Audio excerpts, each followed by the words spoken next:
Prometheus stole fire from the gods and gave it to mankind. And for this crime, this rebellion, this gift, he was chained to a rock, tortured for eternity. But fire was only the metaphor. What Prometheus truly gave us was information. A new circuit opened in the human mind. No longer slaves to instinct, we began to bind time itself, to remember, to record, to teach. And in doing so, we didn't just change the world. We changed what it meant to be human, but every great leap forward has its punishment. And in this video, we explore why. Chapter 1. The Dialectic of Reality. In the dialectic between nature and the socially constructed world, the human organism is transformed. In this dialectic, man produces reality and thereby produces himself. This one quote carries the weight of our entire existential paradox. You see, we are not born into truth. We are born into culture, into a world that is already spinning with meanings, symbols, roles, and rules. Constructed not by nature, but by consensus. This is what philosophers call consensus reality. The shared illusion we call the real world. But what is real, truly? Is it the air we breathe, the laws we obey, the gods we pray to, or simply the ideas we agree not to question? Zoom in far enough, and every society, every subculture, every individual mind is its own private hallucination. And this isn't metaphor. Neuroscientists, philosophers, mystics, they all point to the same truth. Our experience of reality is a filtered, interpreted model, a composite formed by sensory input, neural consensus, and social programming. So, what happens when these consensus layers start to fracture? What happens when acceleration pushes new information through a system still rooted in older myths? This is where Prometheus Rising begins. Robert Anton Wilson proposed that the human brain evolved through 8 circuits, each representing a layer of intelligence, control, or consciousness. The third circuit, the semantic circuit, is where time binding emerges. It's where language, logic, reason, and symbolic thought begin to override tribal instinct. And it is also where reality begins to be written instead of received. But here's the catch. When your reality is constructed, it can also be hacked. It can be corrupted, overwritten, or manipulated. Every generation inherits a structure it believes is natural, only to realize, painfully, that it is simply a structure of agreements, often laced with fear. You believed in a flag, a god, a gender, a job, a rule. You called it truth. But one day, maybe today, you saw the seams, and like Neo in the Matrix, you asked, what is real? Every cultural structure is built on recursive layers of consensus. Consensus among people, consensus among neurons, consensus among atoms, waves, metaphysics. Is it turtles all the way down? Maybe. But here's what matters. As soon as we began to store information outside our bodies, on cave walls, scrolls, disks, cloud servers, we broke the loop. We began feeding ourselves into the next generation, not just biologically, but symbolically.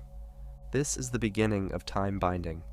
It is also the beginning of the dialectic between acceleration and deceleration, between those who seek the light and those who guard the cave. Chapter 2. Time binding and the third circuit. What separates the human from the animal is not strength, speed, or instinct. It is the ability to remember beyond one lifetime, to pass information across generations, to accumulate not just tools, but meanings.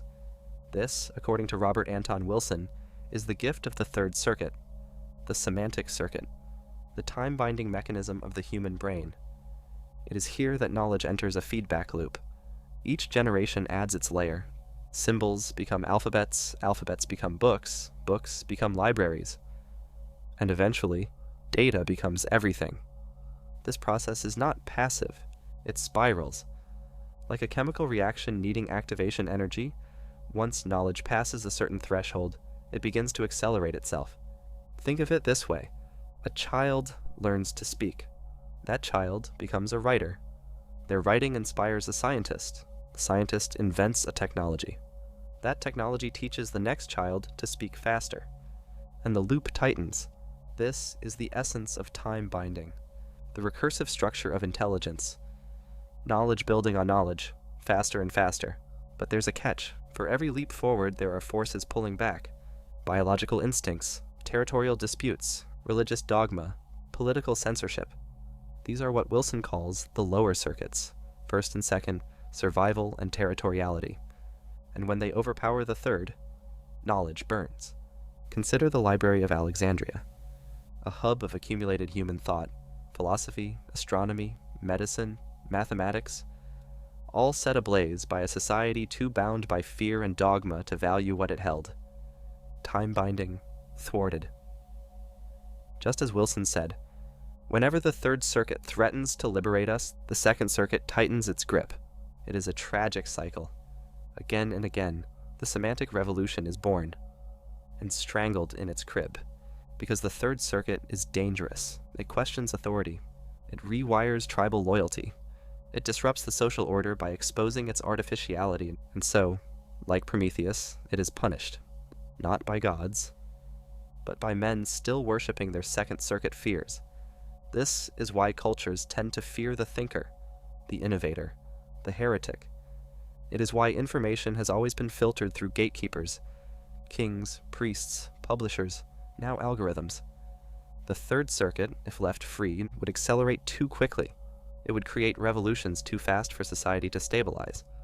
So, the system clamps down. Language is policed, education is standardized, speech becomes regulated. But here's the thing, time binding is resilient. It leaks through the cracks. Even if a book is burned, the idea survives in whispers, dreams, encrypted files, or DNA strands. The more pressure applied, the more pressure builds. Acceleration can be delayed, but not denied. We live in a time where information flows almost instantaneously, yet understanding lags behind. We have access to more knowledge than ever, but our global discourse remains tribal, reactive, territorial. Why? Because the Third Circuit has outpaced the others, and the human nervous system is struggling to catch up. Robert Anton Wilson warned us, as time binding accelerates, so too does the instability it creates. We either evolve into higher coherence, or we descend into chaos. The choice isn't binary, it's dialectical.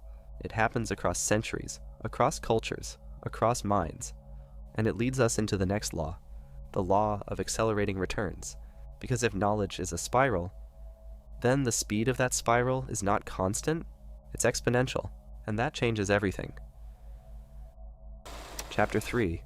The Law of Accelerating Returns. If time binding is the engine, then acceleration is the fuel. It's not just that we know more than we used to, it's that we're learning faster. And faster still, like a snowball rolling downhill, doubling with each turn. This is the law of accelerating returns, a concept explored by futurist Ray Kurzweil, but seeded long ago in the thinking of Robert Anton Wilson, Gordon Moore, and even Henry Adams before him. Kurzweil observed that human progress, technological, cultural, informational, doesn't grow linearly, it explodes exponentially. Every breakthrough feeds the next. Every tool builds a better tool. Every thinker, standing on the shoulders of thousands before them, can see just a bit further. The Third Circuit, left unchecked, is not a calm librarian cataloging facts. It's a wildfire, a recursive dragon devouring and reimagining itself with every breath, and each breath takes less time than the one before. Wilson called it the semantic upward spiral. Kurzweil calls it the singularity. It's the moment when machines begin designing their own successors, when intelligence no longer requires biology, when knowledge becomes self-replicating. Some say this will happen by 2045.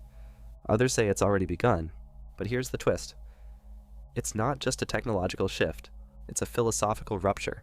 Because if intelligence can evolve without us, then what exactly are we? Imagine a world where consciousness flows through silicon, where AI doesn't just serve us, it learns from us, outgrows us, and eventually forgets us. Many fear a dystopia, a Terminator scenario. Others dream of Gaia 2.0, a planetary mind, a new collective intelligence born not of flesh, but of light and code. But both visions agree on one thing. This spiral is moving faster than we can track, And society is showing the stress. Entire industries vanish overnight. Cultural norms dissolve. Languages evolve in months. Attention spans shrink. And the institutions built in the age of horses and handwritten letters are now expected to govern quantum computers and sentient neural nets. The spiral turns too fast, and as it does, the third circuit is once again seen as a threat. Not because it's wrong, but because it refuses to slow down. Acceleration destabilizes. In biology, rapid mutation creates evolution, but too much mutation becomes cancer. In society, innovation brings progress, but too much, too fast brings collapse. There must be a dialectic, a rhythm. Acceleration must dance with integration, expansion with reflection, light with shadow. And yet, in most systems, integration is the first to be abandoned. There is profit in speed, there is power in disruption, and so, we accelerate. But are we binding time? Or breaking it? The chessboard metaphor, often used to explain exponential growth, is haunting in its simplicity. Start with a penny on the first square. Double it on each square that follows. By the time you reach the 64th square, you'd need more money than exists in the entire world. This is what time binding looks like in an open society. Not steady growth, but quantum leaps, and each leap brings with it both potential and peril. Robert Anton Wilson saw this coming. He saw the acceleration, he felt the tremors, and he asked, in a world where information flows faster than comprehension, where reality is edited in real time by algorithms, how do we stay coherent? How do we tell wealth from ilth? Because not all progress is positive. Not all light is liberating. Not all circuits move us forward. And not all wealth enriches the soul. Chapter 4. Entropy and Information. As the spiral of information accelerates, a new question rises from the ashes. Is more information the same as more understanding? We drown in data. We swim in signals. But what if meaning itself is decaying? This is where information theory enters the scene. Born in the mid-20th century through the work of Claude Shannon, information theory sought to quantify communication. To understand how signals move through noise, at its heart lies a strange and subtle paradox. Information and entropy are cousins. Entropy, usually thought of as disorder, is also the measure of uncertainty, and information is what reduces that uncertainty. In a perfect signal, every bit is meaningful. In a noisy channel, meaning is lost in randomness. But when systems evolve, be they biological, technological, or cultural, they generate both order and entropy, both signal and noise. And here lies the crux of our modern age. As acceleration increases, so does entropy. As we create more content, we risk destroying more coherence. Terence McKenna once said, "Nature is the presence of novelty." That evolution is not just about survival, but about surprise, about the emergence of the new. Novelty, in his view, is the antidote to entropy, a signpost of consciousness expanding. And in this sense, Robert Anton Wilson's upward spiral of semantic intelligence can be seen as a novelty engine, a generator of higher coherence through unpredictable recombinations of thought. But novelty alone is not enough, because the shadow of novelty is noise. Just as a genius may invent a symphony, a madman may babble. And on the internet, you often can't tell who's who. This is the entropy of the third circuit, the downside of unfettered time binding. The fire Prometheus brought us doesn't just warm, it burns. We are living in an information storm, a world of constant updates, endless opinions, recycled symbols. But how much of it is signal, and how much is just static? We believed more information would make us wiser, but we forgot that coherence requires context, and wisdom requires silence. You cannot integrate the spiral's gifts. If your nervous system is overloaded with flashing lights, there must be rhythm, there must be reflection, there must be moments when we pause. Acceleration without integration leads to noise, and noise leads to collapse. So what is the solution? It may be found in a paradox Wilson returned to again and again. To ascend the spiral, you must slow down your perception. Only then can you see the pattern. Only then can you filter the noise. Only then can entropy become evolution.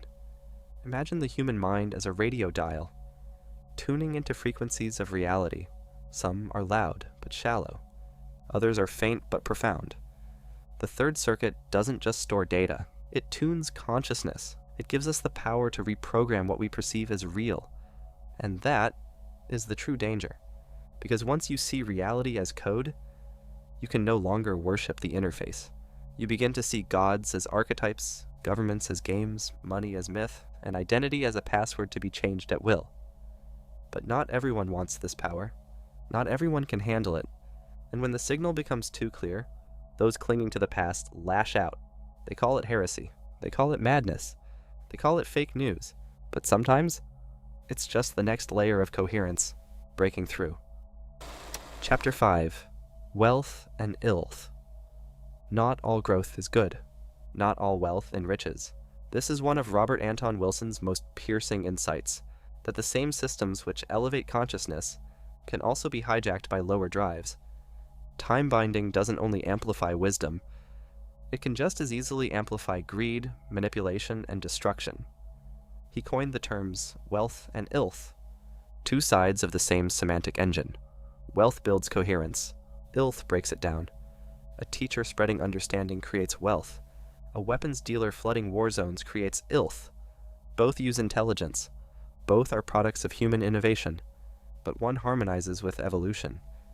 The other fractures it. This is the trap of the third circuit. It can be used to ascend or to dominate. And too often, in our current civilization, it is used to extract, to commodify attention, to algorithmically induce outrage, to sell our fears back to us at a profit. In late-stage capitalism, wealth is measured in digits, but illth is measured in disconnection, exhaustion, and ecological collapse. A society may appear rich, while its soul is starving. We create endless entertainment, yet are bored. We develop instant communication, yet feel lonely. We have access to all the world's knowledge, but suffer from spiritual amnesia.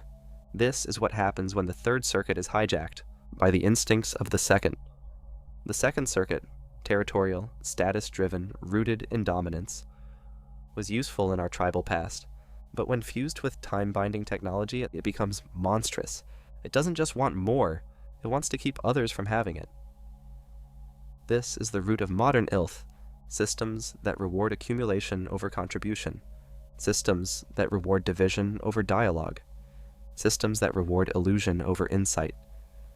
This whole book, Wilson writes, is based on the belief that an overview of evolution shows beyond all doubt that wealth-producing faculty, the search for higher coherence, is the deciding factor. The illth-producing faculty is an archaic mammalian survival system rapidly becoming obsolete. But obsolescence doesn't mean disappearance. The old circuits still fire, still dominate politics, media, markets, and as long as we remain addicted to the rewards of illth, true wealth will remain out of reach. There are signs of change. Open source technologies, decentralized education, spiritual communities re-emerging online, acts of global solidarity that transcend borders. These are expressions of third circuit wealth. They don't just produce capital, they produce coherence, shared purpose, shared possibility, but they are fragile. Because illth adapts, it wears the mask of innovation, it co-opts the language of progress, and so we must ask, in every new system, in every new app, in every new invention, are we serving coherence? Or feeding the machine? The titans of old fought for light, but even light casts shadows. Prometheus gave fire, and that fire powers hospitals and missiles. The third circuit gives us poetry and propaganda. Wealth and illth are not separate things. They are uses of the same thing, and until we learn to tell them apart, we will remain caught in the loop. Accelerating, but not evolving. Expanding, but not awakening.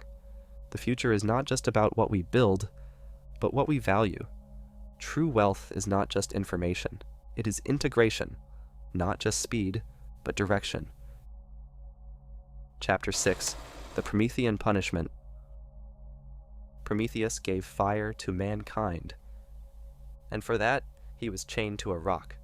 his liver devoured by an eagle each day, regrown each night, in an eternal loop of suffering. Not because the gods feared mankind's destruction, but because they feared mankind's elevation. The myth is not about punishment for wrongdoing. It is punishment for awakening. And this myth repeats itself in every culture, every generation. Prometheus is not just a titan. He is every truth seeker, every rebel, every heretic, every scientist burned by dogma, every artist exiled by orthodoxy, every soul who saw too far and paid the price. This is the fate of the Third Circuit when it expands too quickly. It becomes a threat to every institution rooted in the earlier circuits, to every tribal leader who mistakes obedience for order, to every system built on control. The ego cannot bear what it cannot control. And the semantic circuit, when fully lit, shatters the illusions the ego depends on. Robert Anton Wilson understood this deeply. The Third Circuit is not just a cognitive upgrade, it is a spiritual threat to the status quo. It asks dangerous questions. What is the self? What is the state? What is God? What is real?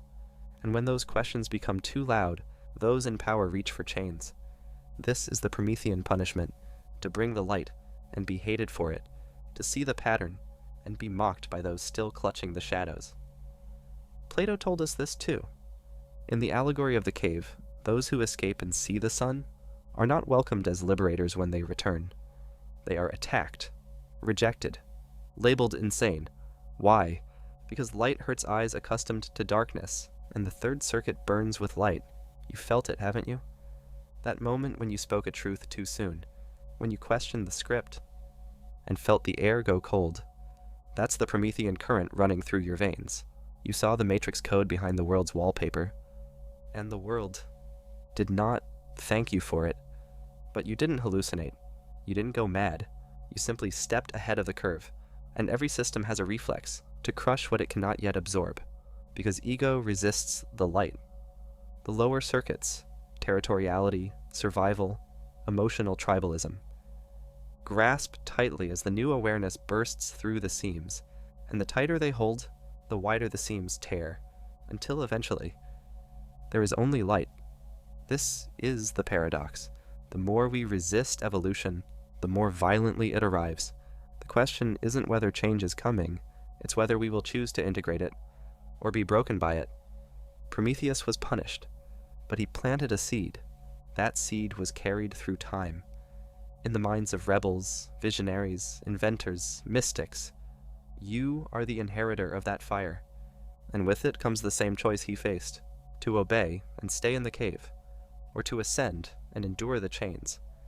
We live in a time where the punishment for knowing too much isn't chains, it's distraction, discreditation, doubt, but the pattern is the same. The Promethean must learn to walk through darkness, holding the flame within, not to convince, not to dominate, but to illuminate, because the world doesn't need more speed. It needs more seers, and the Promethean within you is waiting to rise. Chapter 7. The Time-Binding Exercise. If you've made it this far, you've felt the spiral turning. You've seen how knowledge stacks upon knowledge, how consensus shapes perception, how progress cuts both ways. But Robert Anton Wilson didn't just describe this spiral. He invited us to practice it, to engage with the forces of acceleration and deceleration, to become conscious of the systems we inhabit, and then rise above them. So now, we reach the part he called the exercise. Let's begin. Imagine the growth of innovation as a chessboard. 1 penny on the first square, 2 on the second, 4 on the third. By the time you reach the 64th square, you'd need over $18 quintillion to match the pattern. This is time binding in an open society. Every step doubles. Every generation inherits the tools to multiply what came before. Not through muscle, but through mind. And that brings us to history.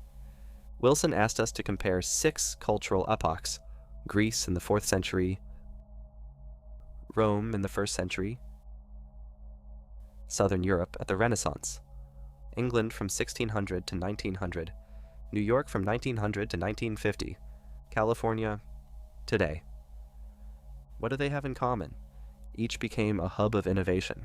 Each attracted heretics, misfits, rebels, thinkers, inventors, visionaries. Each was flooded with novelty.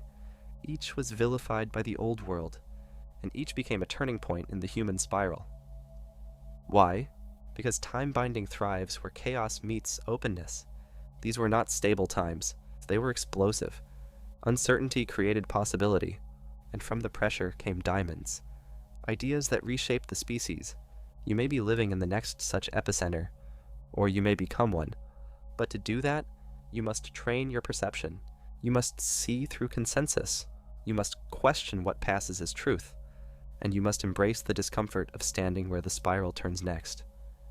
Read the denunciations of Galileo, of Beethoven, of Picasso, of Joyce. They were all wrong until they were undeniable. Mad until they became canon. Dangerous until they were dead.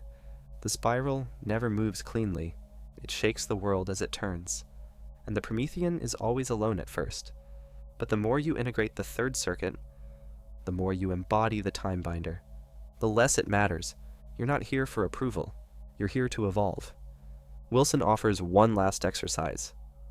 Ask yourself this.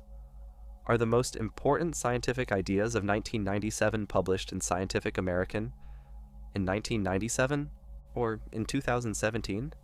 Do we recognize truth when it appears? Or only long after it's been domesticated? Now consider, what ideas being ridiculed today will be the foundation of the future? And where do you stand in that curve? It's time to rewire your map of time. The future isn't far away. It's embedded in every word you write, every question you ask, every pattern you refuse to accept. You are the continuation of Prometheus, the inheritor of a circuit that allows you to bind time, rewrite culture, and awaken minds. But it only works if you use it. So read heresies, follow strange ideas, embrace novelty, disturb consensus, and above all, don't stop evolving. Time binding isn't a theory, it's a responsibility. You are the bridge between what was and what could be. So choose your signal carefully. Speak what matters, live what aligns, and remember, Prometheus may have been bound, but his fire still burns in you.